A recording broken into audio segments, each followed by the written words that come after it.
सीमा की बहुत कम उम्र में गरीबी की वजह से शादी हो जाती है। एक शराबी लड़के से पहली शादी के नाम पर उससे कुछ नहीं होता है। सारे सपने अधूरे रह जाते हैं। सीमा का पति शादी के दिन देर रात शराब पीकर आता है। सीमा थककर अपने बिस्तर पर सो जाती है। अगली सुबह सीमा का पति उससे अच्छा व्यवहार नहीं करता है।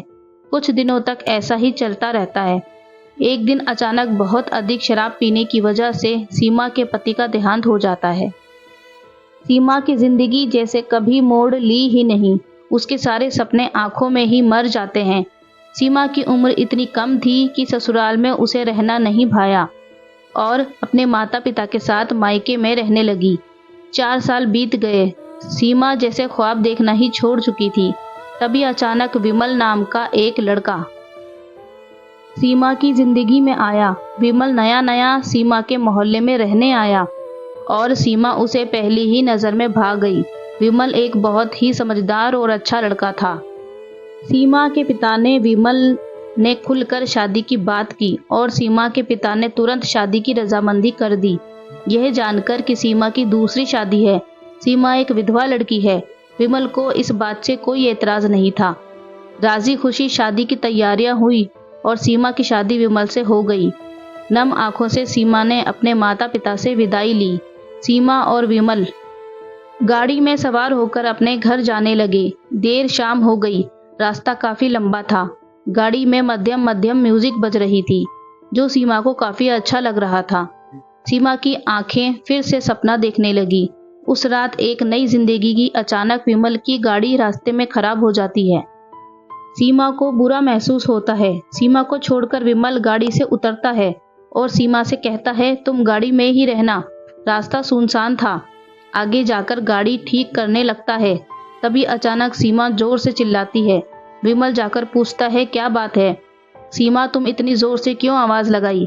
तो सीमा ने कहा कि जैसे कोई मेरे बालों को पीछे से खींच रहा था।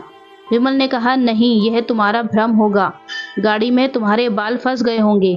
सीमा को भी यही लगा कि शायद मेरे बाल गाड़ी में फंस गए होंगे। गाड़ी ठीक हो गई। सीमा और विपुल आगे बढ़े। आगे जाकर एक जगह विमल ने गाड़ी रोकी। वहां एक खूबसूरत सा बंगला था, लेकिन वह बंगला देखने में अजीब लग रहा था। इतना खूबसूरत बंगला और वहां रोशनी की बहुत कमी थी। विमल ने कहा, यह मेरा बंगला है, कहो सीमा कैसा लगा? सीमा ने कहा, बहुत सुंदर है, पर रोशनी की बहुत कमी है। विमल ने मुस्कुराकर सीमा का हाथ पकड़ा और कहा, अब तुम आ गई हो ना, फिर रोशनी भी आ जाएगी। अब नहीं रहा जाता मुझसे जान। मीना ने कहा, ऐसा मत कहो, हम अंदर चलते हैं। सीमा और विमल मुस्कुराते हुए अंदर चले गए। सामानों से भरे हुए बहुत खूबसूरत सामानों से भरा हुआ बंगला, लेकिन अजब सा सन्नाटा था। सीमा को बहुत घबराहट हो रही थी। विमल ने कहा, मेरे शरीर में बहुत दर्द हो रहा है सीमा, तुम आज मेरे शरीर को दबाकर थकान दूर कर दो। लेकिन सीमा ने कहा, नहीं, आज मैं बहुत ज़्यादा थक गई हूँ, आज हम लोग सो जाते हैं, कल बातें करते हैं। विमल ने कहा, जैसा तुम सोचती हो वैसा ही होगा। अगली सुबह सीमा उठकर चाय बनाती है और विमल को उठाकर चाय देती है और कहती है, उठ जाइए, सुबह हो गई है, चाय पीजिए और ऑफिस जाइए। विमल चाय पीकर कहता है, चाय बहुत अच्छी है। सीमा की तारीफ करते हैं और कहता है, सॉरी डार्लिंग, कल तुम्हें ऐसे ही सोना पड़ा, तुम्हारी सुहागरात अधूरी रह गई। सीमा ने कहा, कोई बात नहीं, हमारा साथ 1-2 दिन का नहीं, पूरे 7 जीवन का है, सुहागरात होती रहेगी। सीमा कुछ परेशान थी। विमल ने कहा, क्या बात है, तुम्हारे चेहरे पर यह चिंता क्यों? सीमा ने कहा, पता नहीं क्या बात है, ऐसा लगता है कि इस बंगले में जैसे किसी की नज़रें मुझे देख रही हों। सुबह जब मैं बाथरूम में नहा रही थी तो मुझे ऐसा लगा जैसे मेरे बालों को किसी ने खींचा। मुझे समझ में नहीं आ रहा है, मैं जहाँ भी जा रही हूँ 2 आंखें मेरा पीछा कर रही हैं। विमल ने कहा, नई जगह है इसलिए शायद तुम्हें घबराहट हो रही है, जल्द ही तुम एडजस्ट हो जाओगी। आज ऑफिस जाना बहुत ज़रूरी है, तुम मेरा इंतज़ार करना, मैं तुम्हें कल कहीं घुमाने ले जाऊंगा और हम रात में खाना भी बाहर खाएंगे। सीमा ने अच्छा कहा। इसके बाद विमल को ऑफिस के लिए विदा किया। अब सीमा और विमल की ज़िंदगी शांति से चलने लगी। 3-4 दिन बीत जाने के बाद अचानक सीमा ने विमल से कहा कि तुम मेरे करीब क्यों नहीं आते? हम दोनों ने अभी तक सुहागरात भी नहीं मनाई। क्या बात है, मैं आपको पसंद नहीं हूँ क्या? विमल ने मुस्कुराकर कहा, यह बात नहीं है सीमा, अभी तुम्हें थोड़ा और इंतजार करना पड़ेगा। हमारे परिवार की यह पुरानी परंपरा है कि शादी के बाद पति और पत्नी बिल्कुल किसी तरह के संबंध में नहीं बनते हैं, बिल्कुल वह दोस्त की तरह रहते हैं। तो तुम्हें भी हमारे परिवार में हमारी परंपरा निभानी पड़ेगी। अगर हम ऐसा नहीं करेंगे तो हमें परिवार का श्राप लगेगा। आखिर अमावस की रात आ ही गई और सीमा के पति ने कहा था कि तुम्हें अमावस की रात तक ही इंतजार करना पड़ेगा, उसके बाद में मैं और तुम सुहागरात मना सकते हैं। अमावस की काली रात आ गई। सीमा के मन में फिर से नए सपने पलने लगे। सीमा की आंखें नए सपने देखने लगी। वह विमल के करीब जाना चाहती थी और अपनी पहली सुहागरात की नाकामी के बाद दूसरी सुहागरात मनाना चाहती थी, लेकिन शायद नसीब में कुछ और ही लिखा था। उस दिन विमल ऑफिस से घर नहीं आया। रात के 8 बज गए। सीमा बहुत चिंता करने लगी। फोन लगाया तो विमल का फोन बंद आया।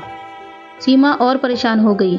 आसपास में ना कोई घर था और ना ही कोई कांटेक्ट नंबर किसी का जिससे सीमा कॉल करती। इंतजार करते करते रात को 1 बज गए।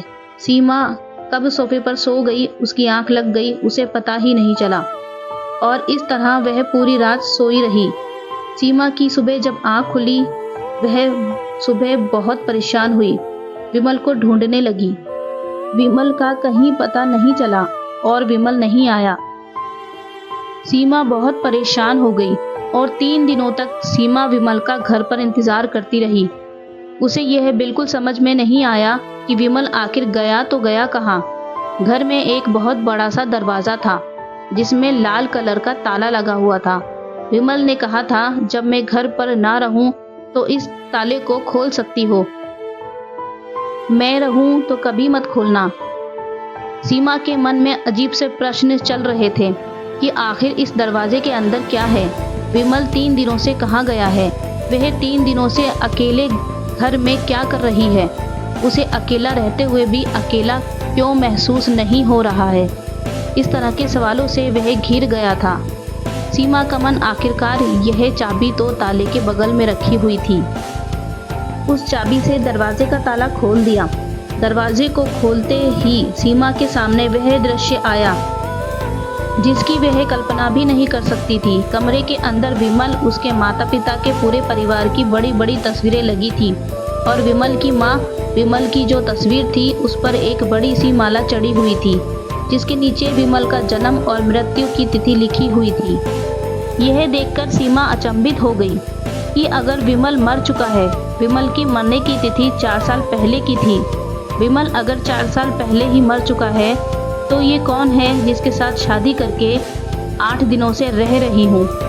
इन सब सवालों के साथ शायद अब सीमा को पूरी जिंदगी काटनी पड़ी। सीमा समझ गई थी कि दूसरी सुहागरात भी उसके नसीब में नहीं थी।